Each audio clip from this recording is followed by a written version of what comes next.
go live. Ah, Oh, Michael, would you like to do the introductions? yeah, sure thing. So thank you for joining us. This is our first live stream on the Octopus chat, live stream where we're going to be going pretty much essentially once a week. And, we're not going to really be talking about anything like how to do X or how to do Y. We're literally going to be talking about what we've been working on, kind of what the life is like of somebody in infrastructure or a developer. Or in our case, Derek and Ryan are both CD architects. I'm a developer advocate. So, our jobs are very closely aligned, but there's also some differences there. So really what we want to talk about is like the life of somebody that's, practicing DevOps, what we work on weekly, essentially. So I'll give a little introduction, about myself. My name is Michael Levan. I've been at Octopus for 2 weeks now. I'm a developer advocate on the developer relations team. So I literally do everything from writing code, helping out with software, writing content for blogs, some public speaking, videos like live streams, or like YouTube videos or training videos or anything like that. So, my job is really split, in my opinion, for like 50% content creation and then 50% development. But that development is usually typically around like I'm creating a demo for something and then I'm going to write about it via blog, or I'm going to talk about it in a training video or something like that. And then also the public speaking aspect of, different types of technologies. A big thing about my role too is, it's not just Octopus related. I do content on Go. I do content on Terraform, on HCL. So a lot of different stuff, and how all of those tools and platforms interact with Octopus. And with that, I'll pass it over to Derek. Thanks, Michael. That was a really good introduction. I'm Derek Campbell. I work as in the customer success team at Octopus Deploy as a senior continuous delivery architect. What I tend to do is work with our customers, create some content. Been doing a lot of webinars recently. We did one recently with Chocolatey, for instance, and I've been really focusing on the webinar side of things. Obviously, I sit within the customer success team and work alongside Ryan as well, and I'll hand you over to Ryan. hey, my name is Ryan Rousseau, senior CDA along with Derek on the customer success team. A lot of the stuff I do, you'll probably see me out in the community for Octopus, whether that's our community Slack, our advice email, discourse, like all those methods you have to ask us. Kind of those questions that Michael mentioned earlier. How do I do X in Octopus? Which also comes back to webinars and the recently revived Ask Octopus series that's out on YouTube now. I think we got a new video coming out in about an hour and a half. Nice. Awesome. That's awesome. How's the Ask Octopus stuff been going? Because obviously we used to do them together, and it was definitely one of my favourite types of content. So how is that going now that's been kicked off again? It's good. I'm learning a lot of new skills with OBS and Camtasia and sometimes Premiere, depending on what I need to do. I haven't downloaded Audacity yet, but it keeps getting mentioned for some sound stuff. So I'm learning. So you'll see the quality of the videos hopefully gets better over time. I think there's 4 or 5 out there right now, or today I think is the 5th new one since we last done them. Nice. Yeah, I played around a little bit with Audacity as well. So with my podcast that I do, it's like once a week, once every 2 weeks, give or take. I was originally trying it with Audacity, but I was having some issues with like being able to control the dBs and the gain and stuff for like output capture and input capture for the other 2 hosts that I have on the show. So what I ended up doing was I used OBS to record, and then I'm just using Premiere to export that MP3. So that's it's another pretty good option as well. Nice. OBS is massive. Crazy, yeah. It's so powerful, but it's a monster to learn. And Ryan's been a really great help me learn it, because it's the amount of YouTube content though that I've went through is quite phenomenal, because you're all looking at like little bits here and there. And Ryan, you've actually put some guides as part. You're actually effectively being customer success for customer success with OBS. Yeah, it's me watching YouTube videos and reading tutorials and then recording myself click the buttons so you can see what I'm doing. Yeah, there's like a ton of super good YouTube tutorials out there. There's this one channel, I forget what it's called off the top of my head, but it's like strictly OBS stuff that they talk about. And it's really solid. I probably use like 5% of OBS. I literally just create a bunch of scenes for like recording on my DLSR, for my webcam, for input or audio input, and that's pretty much it, honestly. I don't really go too crazy with it. I'll tell you what I did for the first few Ask Octopus videos that I put together. Before I got Camtasia installed and starting using that to splice the videos. So there's like 5 sections of Ask Octopus. There's like an intro, what the question is, demo, wrap up, outro. Nice. I would record those separately. And then I had a plugin for OBS that would automatically switch between scenes. Mm-hmm. So I'd have a scene play the intro. And then when it's done, it would automatically switch to the next scene. And I would play that with the record on. I was like, oh, no, drop them in Camtasia and just like line them up. And I was like, okay, yeah, that's awesome. much better. Now I just do it all as like one recording and cut out any of the stuff that I mess up or you can hear me breathing too hard into the mic. It's really nice though. But you did a webinar on Wednesday, a release webinar, talking about runbooks, execution containers, Jenkins pipelines, and streamlined editor. And you used OBS Ninja, didn't you, to share some of the bits there as well?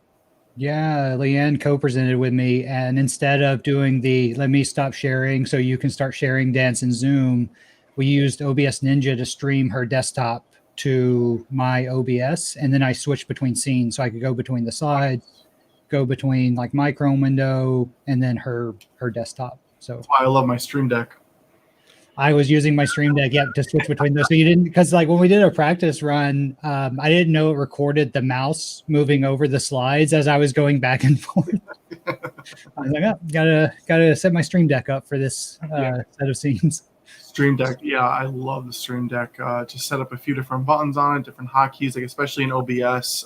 Like if there is a hotkey that doesn't currently exist, if you set it up as like a Windows hotkey and then you use that hotkey in the Stream Deck, it'll still be able to switch for like different scenes and stuff like that if you wanted to. So, which is awesome. I've got one because it's one of the good things we've done as customer success recently was standardizing all of our equipment. So we went and got DSLRs, Stream Decks, lighting. I'm not this handsome in real life, if I'm being honest. That kind of says everything about it. But I've got some really kind lighting. So we've really kind of done that. And Stream Deck is beautiful. Like one of the things, it really time consuming though, because one of the things that I'll end up sitting one Friday evening and I got really obsessive about like the icons where you could put like really nice icons. So I've got it for like Google Docs, stuff like that, lots of different stuff. And I was pulling in Chrome, Firefox, I was getting all these icons and it's beautiful. I mean, it is, but yeah, it's really slick. Yeah, it's super fun. I used to do when I was doing a lot of the training for CBT Nuggets, I used to do a lot of drawing on the screen. So we use something called Epic Pen and on a Wacom, so like you could actually draw on it like on the screen. So I would have this Stream Deck and like let's say I was doing something with the mouse and then I wanted to write, I would just hit the pen button and then I would start writing, go back, hit the mouse button, so I didn't have to keep switching back and forth, and you could do it kind of instantly. So which was awesome. Yeah, the Wacoms are really, really powerful. Oh yeah, for sure. So in terms of like the Ask Octopus stuff, I mean, do you? It's probably a loaded question, so sorry, but do you have anything lined up in terms of like where you kind of see it heading, or is it going to literally be just like everything Octopus, or is it going to be like specifically for deployments? Is it going to be specifically for runbooks? Is it going to be specifically for the platform itself? Like anything in particular, or really just everything? It's really going to be everything. I'm kind of recording them as I get it's literally Ask Octopus. Somebody's asked me a question and I've answered it, and I was like, I'd make a good video, so I'm recording it. Yeah. So whatever the question is that comes from a customer, especially if it's something that I think somebody will ask again. We've used these a lot from the advice standpoint and support, where somebody asks a question. And it's like, well, we filmed a video last year that's 10 minutes long, 15 minutes long, and actually shows you how to set that up. Nice. So having those is like a big help. And then not just leaving it at the video format, but we have discourse at help.octopus.com. And we have a knowledge-based section. So also typing out the solution there with a link to the video. So kind of hitting it from all angles so we can share those answers that we've come up with. Yep. No, that definitely makes sense. And that's like I think honestly, it's a perfect way to create content. Like if I'm learning something new, I use Buffer to schedule all my tweets and stuff. So if I learn something new and I've been doing a ton of Golang stuff this week, and so if I learn something new in Go, like I'll schedule it up in a tweet and tweet about it, or I'll be like, you know what, let me start writing something about this. So I wrote two blog posts this week on authentication to AWS and authentication to Azure with Go. And that was like, as soon as I learned it, I was like, all right, I'm going to write about this because that's the best way to do it. As soon as you learn it and do it, get that content out there while it's fresh in your head. Yeah, some of the questions we got, they're not necessarily like a question about Octopus, but it's still in Octopus. Yeah. Like the one today that's about to go live is how I'm deploying Terraform to Azure, or I'm creating Azure resources with Terraform from Octopus. How do I save the state of my Terraform deployment? So It's not really an Octopus question, but we're doing it in Octopus. And it's a question we got from a customer. So it kind of all fits under that umbrella. Yeah. And I think that's like a lot of the questions. I mean, like at least what I've seen from all the different boards and stuff like that, and all the questions that come in is maybe it's not like Octopus specific, but maybe it's something that interacts with Octopus. Like one of the things that all three of us have been talking about a lot is like we get a lot of questions around APIs, like how to do X and Y in an API, and that's not necessarily Octopus, but it's something that ties into Octopus. So that's definitely I agree. It's definitely something that we see a lot, for sure. Yeah. It's quite cool though, because I've already seen the video, because dealing with remote state in Terraform is really key once you scale. It does actually work really well. It's more just about that remote storage. So like not to ruin it for anybody, but obviously it's Azure storage. And you can do it. I think you can do an S3 as well. So it's really cool. Terraform, it's something that I wanted to play for a bit more. It's really you're doing some stuff, Michael, on Terraform as well, aren't you? You've done some blogs before you joined the team. Yeah. So before I joined Octopus, I was working with John Bristow, which is my boss, on different blogs and stuff like that. And two of the blogs that I did was Terraform for developers, and then the other one, which I really like, and I want to create like a full repo just for examples of this, but testing Terraform code as like a unit test or a mock test, because a lot of people don't do like unit testing and mock testing with infrastructure as code, but it's very doable, and it's quite straightforward. There's something called TerraTest, which is written in Go, so you can, if you know a little bit of Go, you can write your tests that way. Another one is, I think it's called Kitchen Terraform or Terraform Kitchen. It's written in Ruby, I think. Because it's like it's like not a branch, but kind of like a spin-off for chef testing, but it's for Terraform. Yeah. So that's a really good one. I haven't heard too much about it, but like it's Ruby, so if you've written in any language, it's pretty straightforward to pick up. But yeah, so I really like the TerraTest one. So that's a lot of the content that I've been doing as well.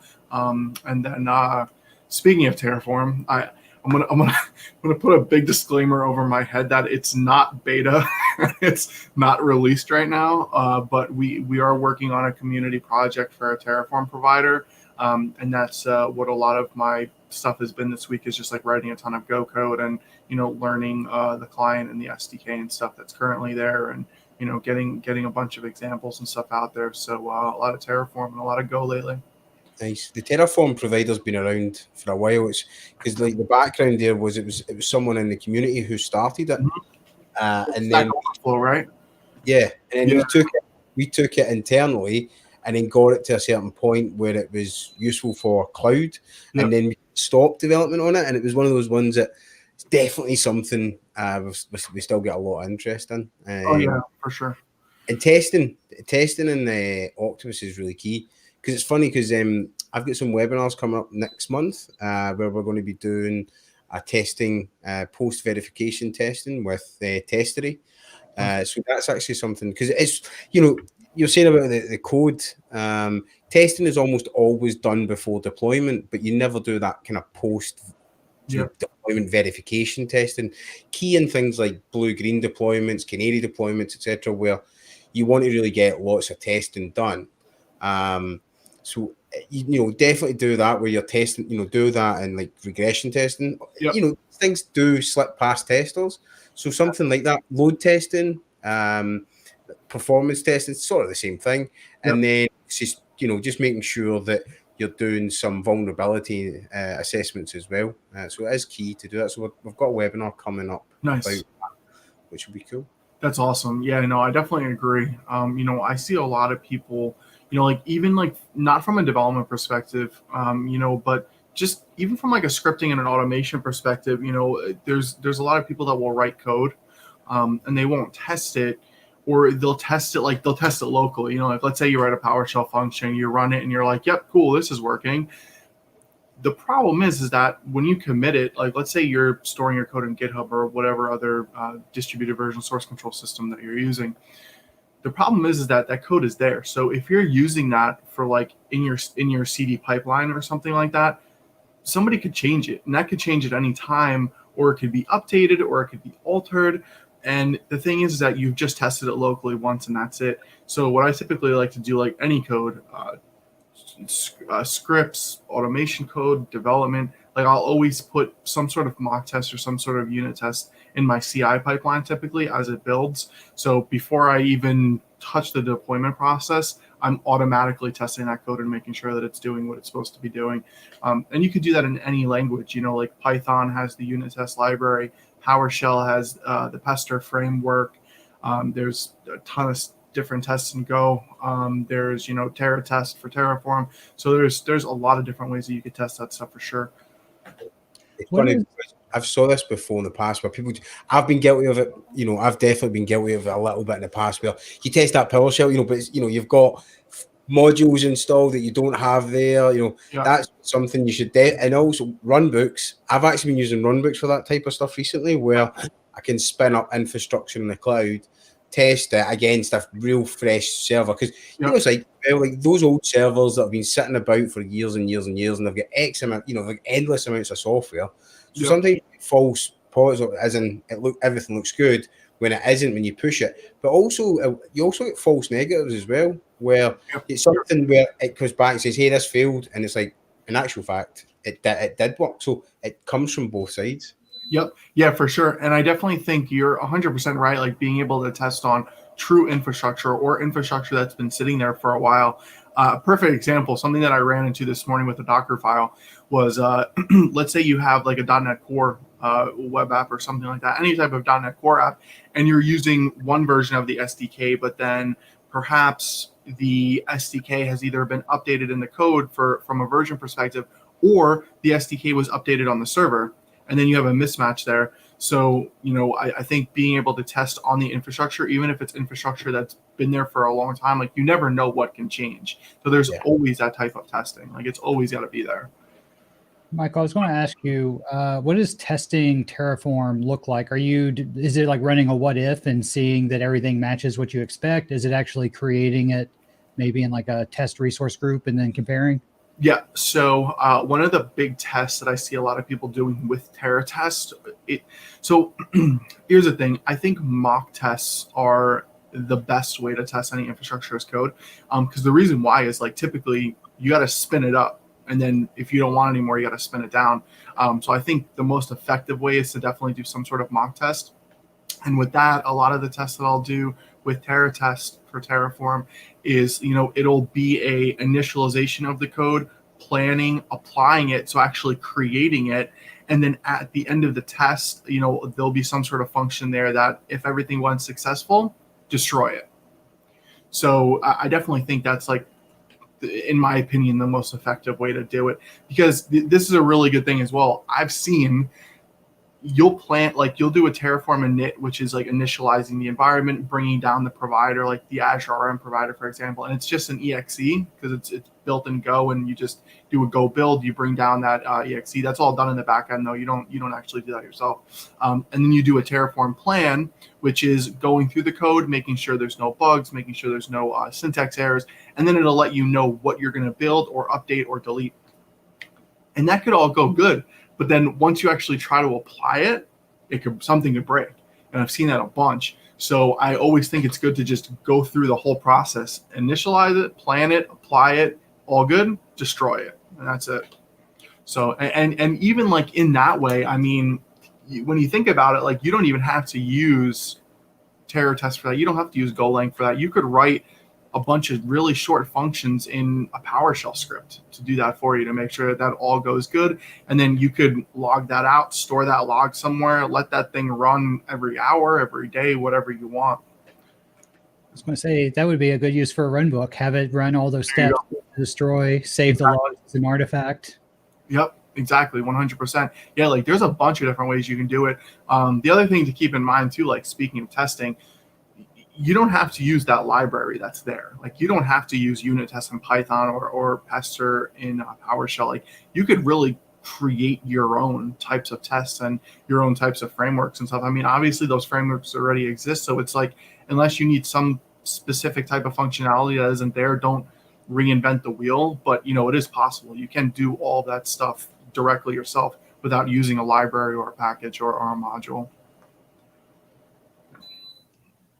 Yeah. So in terms of like the what was I going to say? The Ask Octopus stuff. Are you going to also be doing some on-prem stuff as well with that, or is it really a lot of cloud-based stuff? It depends on the question. I use the cloud instance just because it's easy. It's there. I've got a few on-prem instances that I can use if it calls for. Nice. That's awesome. Yeah, I today was the first time, I think, or maybe the second time that I spun up Octopus on-prem itself. So I was spinning it up before either with the Docker image and just running it in a container, or I was using the cloud instance. But I kind of wanted to go through the process of spinning it up on-prem as well, just to see like kind of what's going on on the back end and stuff. So now I have my little local environment just running SQL Express locally for test stuff, because I don't need a full-blown instance of SQL, obviously, for just testing and you know, demos and stuff like that locally. But yeah, so I think that's really cool as well to, like, you know, speaking of automation and speaking of understanding how something works in general, because you know, we hear like it's like daily about like, yeah, you need to automate this, yeah, you need to automate that, do this, do that. But I personally don't think that you could automate something successfully without understanding how it works manually. Because if that automation process breaks, what do you do? How do you troubleshoot it if you don't know the underlying factors? So, you know, that's definitely a big thing for me as well. I see Derek had some. Yes, because see, but not only just at that from a troubleshooting perspective, but Yep. also you forget things, the dependencies of what needs to be done as well. Like, Yep. I'm a big fan. Obviously, I come from an operations background, so spinning up infrastructure has been my thing. Well, before it used to be mounting infrastructure and racking cables and stuff. But like that, you're spot on there. I'm a big fan of doing something manually. Like a perfect example of that is like spinning up a VM, for instance, or a web app in Azure or AWS. So you could do there with grab the cloud formation, but you still need to know things like, oh, hey, wait a minute, I need a network, I need a VNet, you know, like I need subnets, I need bits and bobs, you know, like that. And then you can just spin up an ARM template. Great, but the thing is that you also need to think about things like backups. You know, networking is to be honest, it's like the networking is really the fundamentals of cloud. If you don't know networking, then yeah, you're gonna have some problems. But like that, yeah, definitely. And that's actually a question I wanted to ask you about earlier on as well. What do you think about test-driven development? So I'm definitely going to answer that question. But the one thing that I did want to bring up first, like since you're speaking about like understanding how to be able to spin up the infrastructure, the networks, and all that, it's funny. Like one of my good friends and I were talking this morning. I think he's actually watching right now. And we were talking, and he's like, "Yeah, I'm gonna probably go for a Red Hat cert." And I was like, "Oh, for like work or like you know, just personal stuff." And you know, really, his idea behind it is like he spends all of his time in the cloud, so like he's not configuring Linux servers manually anymore. Like he's not going through and doing that configuration anymore because everything's automated and done. And he used to be like a really big like Linux and network guy. And he's like, you know, I really want to get down to like the kernel level. Like I really want to understand like what's going on in there, like I used to be able to, type of thing. So I'm starting to see that a lot. Like people are like wait, I'm forgetting this or I'm forgetting that. Not because like they don't want to know it, but because right now the world that we live in, it's so easy to forget like what's going on underneath everything. Yeah, I'd take that even a point further, because I used to build PCs, when I was a younger man, with long, luxurious hair. You would normally find me actually building PCs. Now, wouldn't even dream of it. I think it's become more of a thing again recently as well, but like you used to have to set jumper cables. You used to have to set, like all these advanced stuff. Like it took you a while to build. Now you can build a PC if you knew what you're doing, and it's really basic in 20 minutes because it's.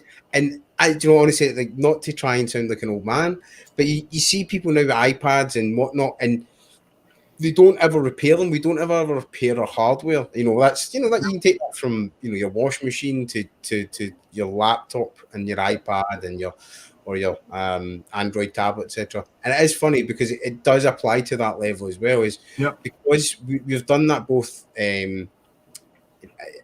It's humanity's done that, but also from a technology perspective, and you look at new types of technology like Lambda functions, serverless, etc., and it does kind of take you away from that, but it does introduce so many layers of complexity as well. Yeah, no, and even like, dude, you're absolutely right. To go down to even the hardware level of a laptop, like right behind me, right there, if you could see my finger, there's a Surface Book 3 over there, and I'm fairly certain that I haven't tried, but like I don't think I can open it up and like swap out the hard drive and stuff and do all these things. I think like the RAM is soldered on.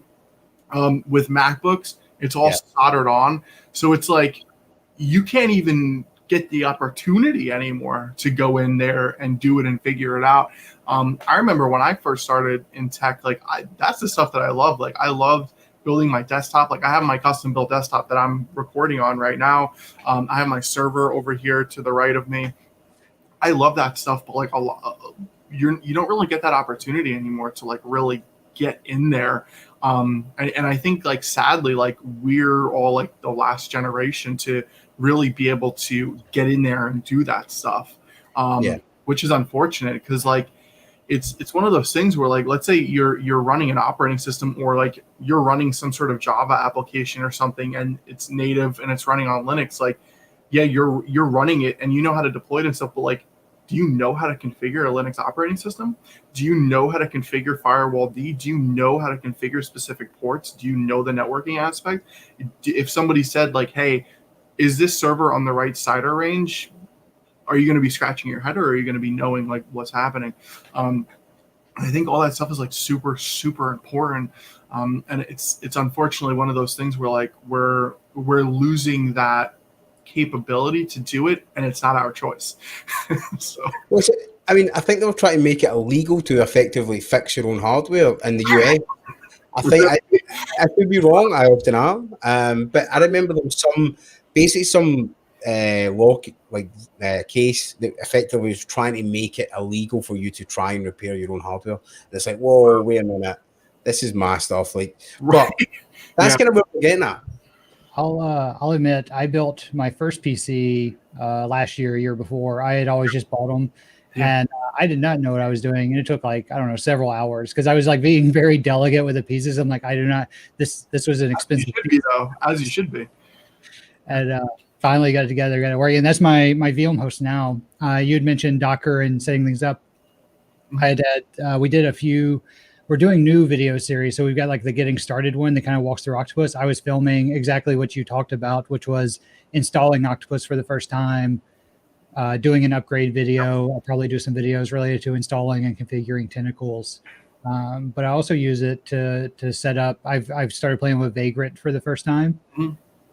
Way better than what I used to do for VMs, which was a lot more manual. But setting up Linux VMs, Ubuntu, install the tentacle, install Docker, and then you've got a worker that can do just about anything for you. Yep. And you know what? I think a big thing too about like why people don't want to do that anymore, and this is quite frankly, honestly, the truth is the fact that that stuff isn't hot. Like it's not paying. You know, you're not going to go get, a 6-figure job to repair PCs, even though if you would want to, that stuff just isn't there like that, like it used to be anymore. And I think that's why like a lot of people are also going in one direction, because, cloud and serverless and containerization and orchestration and automation, all that stuff is hot right now, and I think that's like a big aspect of like why the industry is going in that direction as well. But maybe I'm making myself sound old. I'm not sure. Maybe I'm just a grumpy old guy. I would be there with you, but I think it is though, like move from on premises to cloud, because it's part of the chocolatey webinar. I've done a whole bunch of scripts to spin up VMs in the cloud and install. I think it was one that was supposed to be a developer machine, and it was a bunch of chocolatey scripts that went in and it installed. I think it was 17 applications. It was like VS Code, it was Redis, it was Kubernetes, it was Helm, it was Minikube. So like everything there, Visual Studio as well. And it was one of those things where I'd done it. It took 25 minutes, right? And I remember looking back and I was getting grumpy at it. And I was like, this is taking so long. And I'm like, wait a minute. I had to take a step back and I'm like, this used to take 3 months. Like now I'm complaining it takes 25 minutes. Because not only was I spinning up a brand new server, and there were nice servers, there were 4 cores, 8 gig of RAM, etc. It was installing all these applications. Visual Studio by itself used to take best part of a day. Getting all that down. Yep. And I'd done all this, and then I went and upgraded. I deliberately done some bits where it installed an old version of 4 or 5 bits. It was like Firefox and a few other bits. Sure. And then I'd done the upgrade as well. And I just sat there and I was like, wait a minute, I used to have to get a request from someone, a developer or BAU, like some team. You would buy the server from Dell, Sun Microsystems, HP. Some people would buy it from IBM. That's not me. But anyway, the thing is like that is you buy the server, you get it up, you rack it, 6 weeks later when it turns up, because it was built, custom. You would get it, you'd rack it, you would have to get an ILO or an iDRAC or a remote management IP in a specific subnet, get a static IP in another specific subnet, rack it, attach it maybe to a SAN, some fiber, etc. Connect all this. Then you actually need to go along with a CD. Obviously, I'm talking, this is where I'm showing my age. I had to go along with a CD. 2000. I used to install Server 2003, and that involved 2 CDs. And you had to go and back and install it, and then and obviously DVDs came out. And you're like, whoa, excellent, let's go! I can install it in a single OS. And then, like that. And then you install the OS. You would install SQL, because it was actually installing SQL Express as well. And you'd install SQL or Oracle or IIS. It's that you can file those dependencies, and then you would go through some verification. It does kind of tie in nicely with runbooks, but you would go through that. That would take 3 months, and there'd be a bit of paper that would go around, the application guy, the server guy, that go through all this entire workflow, and then somebody would forget to do something, and then it would need to go back through. So 3 months was a good, and I was moaning about it happening in 25 minutes. Yeah. Don't get me wrong, I sometimes think, I've got a Dell PowerEdge T620, 192 gig of RAM down there, and it's nice. But, I can spin up a dev box in 25 minutes using a runbook, a couple of PowerShell, and some CLI scripts and ARM templates. Yep. And I tear it down after 10 minutes of usage. And it kind of ties back to that, where you can do that for testing, it gives you better results. But yeah, I mean, as much as I love and think about the old days, because I think all of us probably had quite a analog childhood, and then a digital, as we became adults, we became that kind of, it's more a digital age. Yep. But it's nice, but let's not romanticize it too much. Yeah. I mean, I don't have as much of like an administrator background, I think, as either of you. So like a lot of this stuff, like networking is still magic to me. Like I'm learning more. Like I've done a lot more admin work just for my local lab or my home lab and all that stuff as I've joined Octopus. But yeah, it was like with the question you had earlier about the range. I was like, oh, I wouldn't know the answer to that. But one day I will have to figure it out, and then I will. Yeah. Yeah. No, you really have to overclock them though as well. I still do it now, but you could overclock it. You had to have additional clock. But yeah, that's maybe for a different Octopus session. Yeah, no, I think at this point, like, it's just not realistic to be able to spin up that stuff like that anymore. Like, so here's the thing. Like, I don't know if you guys have read the Phoenix Project. Awesome book, obviously. And the biggest thing is, like, can you stay ahead of the competition?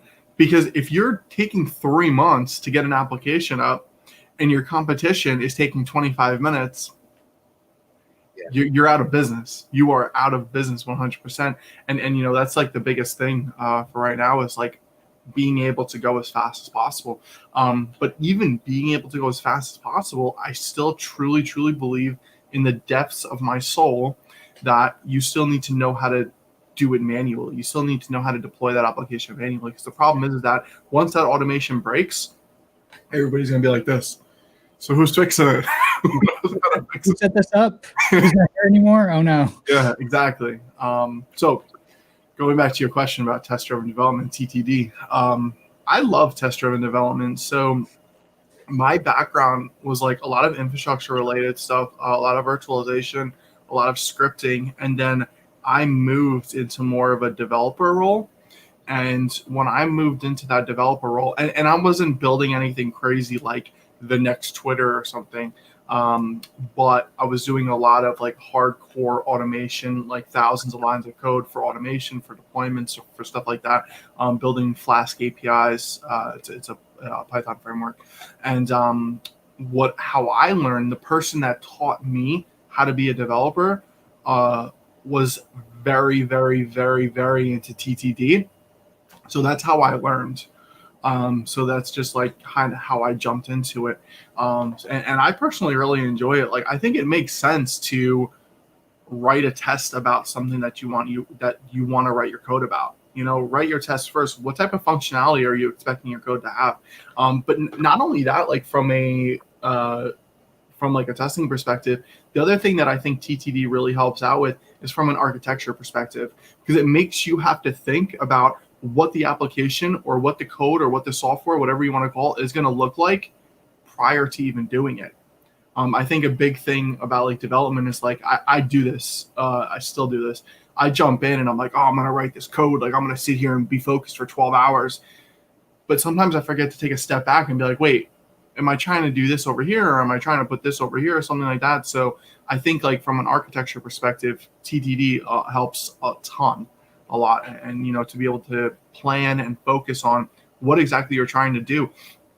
The other thing is that it doesn't allow you to drift. So you can't be like doing something and be like, oh, this looks really cool, let me try this framework, or this looks really cool, let me try this library. It doesn't allow you to do that. It's like, nope, here's a test, here's what the application is supposed to look like, do it this way, and that's it. So that's why I really enjoy it as well. And even for like scripting and stuff, like there's a lot of times where, sorry if you hear the barking in the background, there's a lot of times that that I'll like, before I even write like PowerShell code, I'll write out test and pester to specifically like what I'm expecting it to look like. So Nice. I like the idea of it. But just sometimes it's too restrictive, I find. Yeah. I mean, it's definitely going to depend on your environment too. There's a really good book. I'll look it up on Amazon. I forget exactly what it's called, but I think it might just be called Test-Driven Development. And it really goes into like why it's important and stuff like that. Maybe I forget which one it is. But yeah, so the thing is, it is restrictive, but at the same time, like, here's the thing. You can still change your tests. So you could still be like agile and you could still change your tests and all that stuff. But the thing is that you have to change your tests and the architecture before you do it in the code. And I think that's like a big part of it, is the fact that, let's say you have a task and you're like, you're supposed to do this in a task. Here's your tasks for this sprint. Here's 60 hours, go do your sprint. The thing is that, a lot of people will be like, oh, this looks really cool. Oh, this is really cool. And then they'll divert or add stuff in that other people aren't aware of what's happening. So you could still always change your tests. You can still always change the architecture. But the thing about TDD is like, you have to do this and then you can go ahead and do this. And that's really what I enjoy about it, is like the planning aspect and understanding what the software is supposed to look like. Yeah. Ryan, I know you have a heavy dev background. Like, have you ever been in environments where it was full TDD? Oh, I have not. No. I've been in environments where even getting testing going was like a struggle Oh, for a lot of reasons. Yeah. Legacy code where making it testable was a big effort. Is like unit testable. Like you can write other types of automated tests, but Yeah. and then just like knowing which test to write and writing the correct test is always a big challenge. I have a bad analogy when I heard Derek say TDD is restrictive, and I'm not going to dispute the point, but it made me think of budgeting. Like people say, like like it's a common thing to think of, like if you budget your monthly expenses and stuff, that's restrictive. I can only spend this much money, or I have to spend it. When it's more of, it's not really a limit, it's a plan. And you said that exactly, Michael. You're planning out everything, so you're maybe not a great analogy, but you could think of TDD as like a budget for like what you're building. Yeah, I mean, it's one of those things where, like, I budget my money monthly, but if you look at my Amazon order history, I can assure you I didn't budget for any of that. So, yeah, no, it definitely makes sense. And another thing too is, like, again, the person that taught me development, he would always say, like, if the test doesn't exist, the code isn't real. Like, the code is not there until the test is there. So, that was a big thing for me as well. And I think that helped me in the beginning. So, yeah, I think that's I enjoy it. I like that process for sure. But I another big thing that I see too with test-driven development is people will be like, oh, we don't have the time. We don't have the time to do it this way. And that just comes down to, do you have the time to do things the right way? It doesn't even have to be test-driven development. It could just be in general. Do you have time to do things the right way? Yes. Okay. Well, then implement it. You have time to redo it when you find out that it wasn't right the first. Do you have 3 more sprints planned to do it the right way? You're doing this creating technical debt. Like, to go back to the Phoenix project, that entire project was effectively technical debt. And that's where we do make mistakes. And it is, you go back and with the Phoenix project, I remember I actually read it on the way back from Australia. When we go over to Australia every 12 to 6 months, depending, obviously not at the moment with COVID, but I read that in a single book and a single plane ride back to the UK.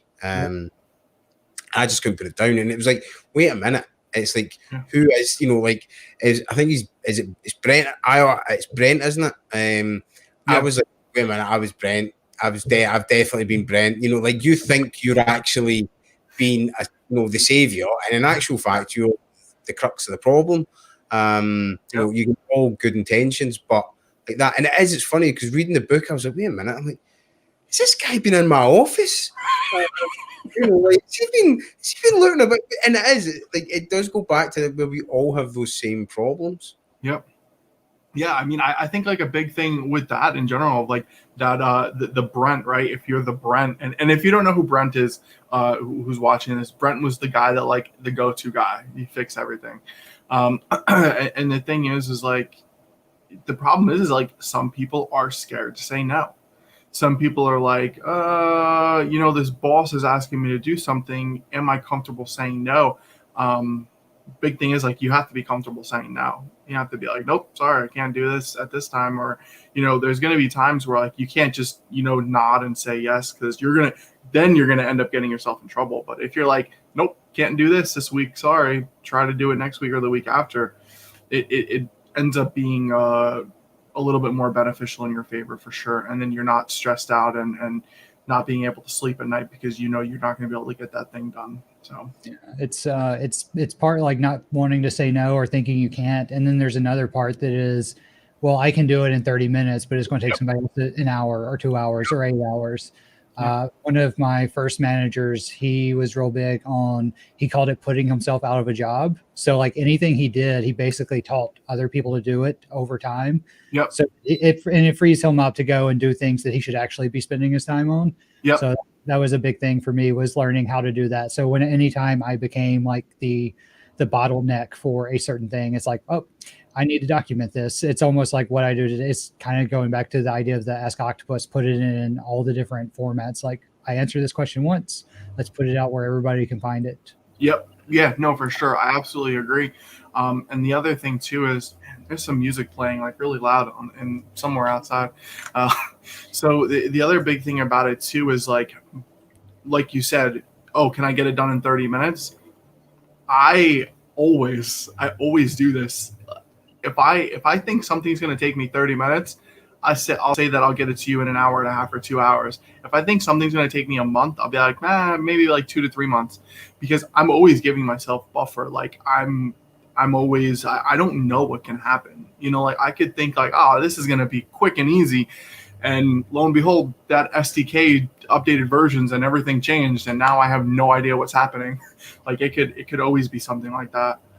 Well, especially with those big chunks of time, if you're like, this has like, it'll take me a month, so I'll say 2 months. Like a month is a long time. You've got another person coming in saying, hey, can you do this? This is more important than that other thing. It may take you a month of like from start to finish, but you rarely get to work on something start to finish like that. Yep. Yeah. It's very, very difficult. Like unless you're in a company that is like real strict with their sprints, like here are your 30 hours for the week. This is what you're working on, and that's it, which can be good and bad. But, you know, it's unless like that's the type of environment, it's very, very difficult to like stay into like exactly what you're doing. Like, you know, it's super difficult. And then like things come up, like, you know, you got a doctor's appointment or whatever, you got to pick your kid up from daycare. Like you never know what's going to happen. You know, your kid's sick, whatever the case may be. So it's always good to like give yourself a little bit of buffer, like in general, I think.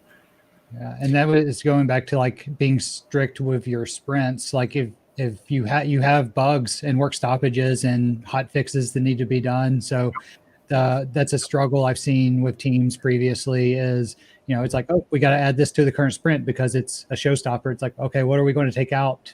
Yep. To make room for it? It's like, what do you mean take out? I don't understand these words. And then everybody goes crazy when not everything's delivered at the end as well. It's like, well, no.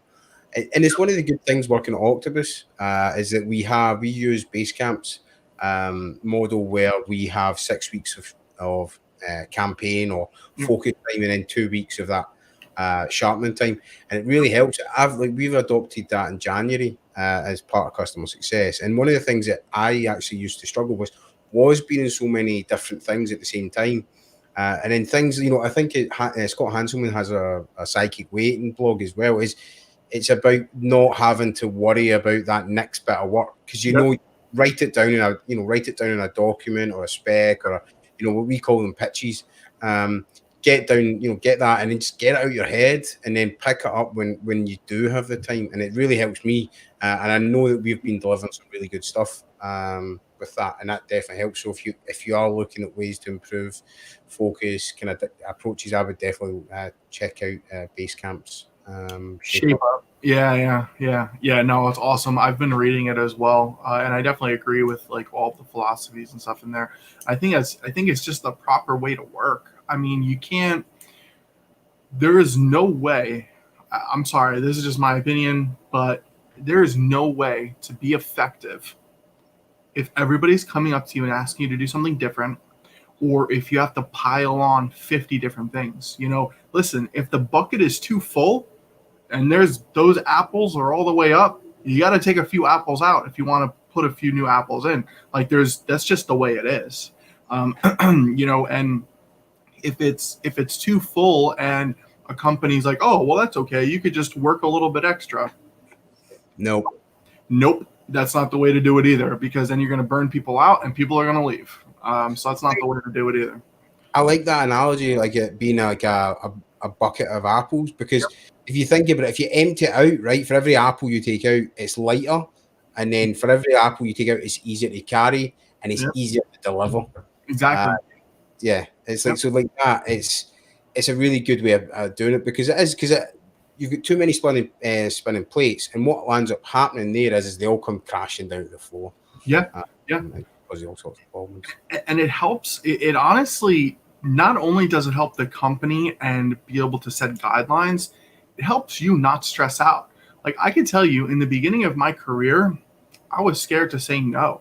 Like, I was scared to be like, no, I can't do this or I can't fit this in, because I thought people would be like, oh, he's not a hard worker, or, oh, he's not good enough for the position and stuff. But then I learned, like, it has nothing to do with that. It has to learn with everybody has a different capacity. So, like, for instance, if I said, hey, I got these 4 things to do, and, I was working somewhere and a boss was like, oh, well, this person has 7 things to do, I'd be like, that's them. If they want to take on more stuff, go ahead. I'm taking on what I know that I can take on in a comfortable place where I can get this delivered to you. So if you want something else to come in, take an apple out, put a new apple in, it's up to you. And I've always said that, like, once I started to feel comfortable saying no, I've always, at this point, I'm now comfortable with where I'm like, this is the stuff that I'm working on. This is what I know I can get done. If there's a higher priority, let me know. Take out the lower priority, put the higher priority in. That's the best way to do it. Maybe it might take a little bit longer to get something done, but it's a lot better than stressing out your employees and, making them not be able to sleep at night or not be able to see their families or like anything like that. It's just not a good way to live. It's not a good rapport. Yeah, because I've done that in the past. Like, it was great. Like, I think you've got a podcast series, and it was talking about startups, and I listened to it. Yeah. It was really good, because I used to work at an agency, and it was a great learning curve for me, because you did get thrown in the deep end, and you had to sink or swim. Thankfully, I swum, and there was a few times I almost sunk, but like that, it really opened my eyes, because it gave me exposure to lots of different technologies, because you kind of get pulled in. Yeah. It was a great experience, but I remember working 60, 70-hour weeks. Some weeks, like, there was a few times I slept in the office, if I'm being honest. And that was a great, in my 20s, my back could handle that. Yeah. Whereas now, no chance. And the thing is, as well, after a certain number of hours, your output decreases. Oh, yeah. So it's like 45, 50 hours. Then at that point, you may as well just go home. Yeah, absolutely. 100%. I mean, and the thing is this, it's 2 things. One, what kind of life is that? If somebody's like, hey, you're going to work 16 hours a day or 14 hours a day or 20 hours a day every day, and I'm going to pay you $300,000 a year, yeah, it's real cool. But when am I going to have the money, or when am I going to have the time to spend that money? So I think money's not a factor. The other thing is, like, from a life perspective, I mean, if you're married, or if you have children, or if you have hobbies, friends, nobody wants to be around for that. It's real difficult for a significant other to be like, yeah, I'll see you in 6 months. If that's difficult. Like, nobody wants to live like that. And I think it's really important to, like, have the ability to say, no, I'm not working 18 hours a day. And if you don't have that ability, see you later.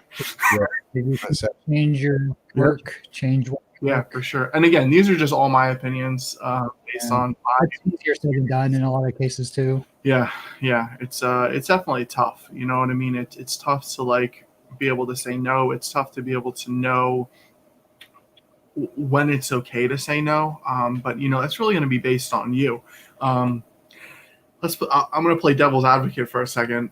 And, listen, if you're taking on one thing a week, and that one thing is to write 3 lines of code, maybe you gotta bring up your own expectations of yourself. Because, I think that's a big thing as well. Like, there's that happy medium, that's a really big thing too. Yeah. And I was referring to the saying you see on Twitter sometimes, or other sites, if you can't change your work, change where you work. It's like, for a lot of people, that's like, so it's not possible. It's a privilege. It's like, you're lucky sometimes if you're able to do that. So yeah, definitely, I think you have a good point. And a lot of time I've seen that come almost from, like, top down, that culture of and maybe not from like C level or VPs, but it's like at the team lead level. I've seen teams where the team lead is a workaholic, Yep. and they work 60 hours a week. And even though they don't say you have to, the people on the team, they say, "Oh, I see Ryan working 60 hours a week. I need to keep up with him." Yep, So it's like I've been real aware of that whenever I've been in that position. Yeah, I learned a good saying, like almost maybe 5 years ago now or so.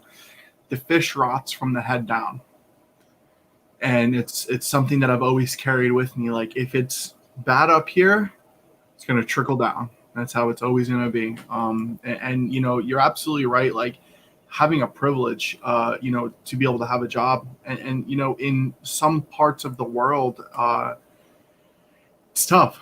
It's tough. It's probably a little bit easier for me. You know what? Maybe it's a little bit easier for me to say the things that I'm saying in the way that I feel, because like I live in New Jersey and I'm like 3 miles away from New York City. So like, it's just, there's jobs all over the place, you know? But you know, if you're living in, you know, Ohio in the middle of nowhere, maybe it's a little bit, maybe it's not as easy. But then in that case, what I would tell you is, guess what? A lot of companies are changing their atmospheres right now for remote work. Yeah. Opening up. It's happening now. A lot of companies are changing it now to say, yep, we're going to start doing remote work 100%. You know, and that's a really big thing too. And I think that that's going to open up doors for a lot of people to be able to say no, to be able to be comfortable, to be able to work in an environment that they want to work in, for it to be not as much of a monopoly anymore. So it's really what it comes down to is like, if they know there's no other jobs around, they're going to do whatever they want to you. And, you know, they know that nothing's going to come out of it. So, you know, maybe this is a good opportunity for everybody to be able to reevaluate themselves, and for companies to be able to reevaluate how they're treating employees. With remote work, I've been doing it for the past 3 years now, 3.5 years actually now, and it's for me, it's been a game changer. It generally, I find that I think it's about time more companies embrace it. Like we're lucky, obviously, at Octopus, where the entire team's fully remote. Yep. And the benefits. I mean, don't get me wrong, there are some cons. Like, don't get me wrong, there are times where maybe I miss a little bit of kind of like in-person interactions. Yep. There are some, don't get me wrong, but the pros, you know, like for instance, being able to, you know, that commute, that going away, suddenly not, you know, you don't realize you're commuting for 10, 15 hours a week. Yeah. You know, that's what, half to 70% of a day per week. You know, that being able to go out, I've got dogs, I've got 2 chocolate Labradors, and obviously, Michael, you've just got a new dog as well. So Yep. that actually being able to just nip out and take the dog a walk, it makes me feel so much better, much more calmer inside, and also quite often some of the best thinking and solutions. You know, sometimes you come up with that solution and it fixes the problem there and then, but having that time to step away from your desk and then go for a walk. And then suddenly, wait a minute, I can do this. And it's not only just solving that problem, but it's fixing problems that you don't even know that are already, that are going to, you know, come up. And you're effectively, remote work actually kind of helps address those technical debts before it even comes that. Absolutely. I mean, dude, I used to work in New York City. 2 hours in, 2 hours out every day. I lost 4 hours of my life every single day. And that's time, dude. Like sometimes I would get home and my son was, all right, it's time to go to bed. Yeah. And I lost a day with my kid. You know, that's a big thing. You know, it's that quality of life. Like quality of life is so important. I'm at the point in my career now where like quality of life is more important to me than money is. I mean, again, if you looked at my Amazon shopping cart, you would see that maybe I should reevaluate. Oh, you went on mute. Oh, you're on mute. There we go. I got too excited. Started pressing buttons. Yeah, but it's just so much more important to me now. And Derek, like exactly like you just said, I have a 9-week-old puppy. If I wasn't working from home, I wouldn't be able to do that. Like I have a 3.5-year-old, so I can say this. Having a puppy is like having a kid. Like I'm up all night with the puppy. I gotta watch what the puppy is putting in their mouth. The puppy is teething. I gotta teach the puppy where to go to the bathroom and stuff. It's pretty similar. And like it's one of those things where like if you're not home, like you couldn't do that. Like I wouldn't be able to have this opportunity to have a puppy. And like I never had a puppy before. Actually, I had a puppy when I was like 8 or 9, but I never like had this puppy growing up. And the other thing too is my kid's 3.5, and the puppy loves my kid. And now I can give my son this experience of you're growing up with a friend. You know, like you got this cool friend to play with, and they're going to be so protective of you and around you and stuff like that. And I wouldn't be able to have that opportunity if I didn't work remote. You know, and the other thing too is I think this is very important. I wouldn't be able to have this opportunity if I didn't know my worth, because I would, you know, maybe still be in a company that didn't treat me right. Because I wasn't confident in myself, and you know, then I wouldn't be in this opportunity that I have today, and sitting here talking to you guys. So I think the big thing too is like when you're looking for a new job, or you're looking and you're not happy, know your worth. Understand like you deserve better if you feel that you deserve better. You know, and that's really going to come down to you. Don't just eat it constantly and be unhappy with your life, you know. You got to remember something. You're working 40 hours a week. It's 40 hours of your life a week. Better be happy doing it. Yeah. Happy with the people that you're working with. That's a big point. It's kind of work like you don't need the money. It's a bit, you know, cheesy, but anyway, chaps, I think that's us just breached to 60 minutes. We've been on for an hour already. Jeez. Yeah. I'd love to keep chatting, but I think let's wrap this up for the week, and then obviously we'll be on next week. So if you do have any questions, etc., keep them for next week, or if you get any Octopus questions, send them over to advice@octopus.com. We're also on Twitter at Octopus. I'm also DevOps Derek on Twitter. Michael? Yep, I'm the NJ DevOps guy on Twitter. Feel free to reach out to me. I'm in the community Slack as well, Michael Levan. You know, feel free to reach out to me anytime. I'm always looking for a good conversation. Oh, poor old me. It's just plain old Ryan Rousseau at Ryan Rousseau on Twitter. It's Rousseau the French way. So if you think Jean-Jacques Rousseau, like that's how you spell it. If not, Derek, go retweet me and go find DevOps Derek. I'll do that. Awesome. Well, everybody, thank you very much for joining us. Tune in next week. And if you have any questions, get in touch. But have a lovely weekend, everybody. Take care.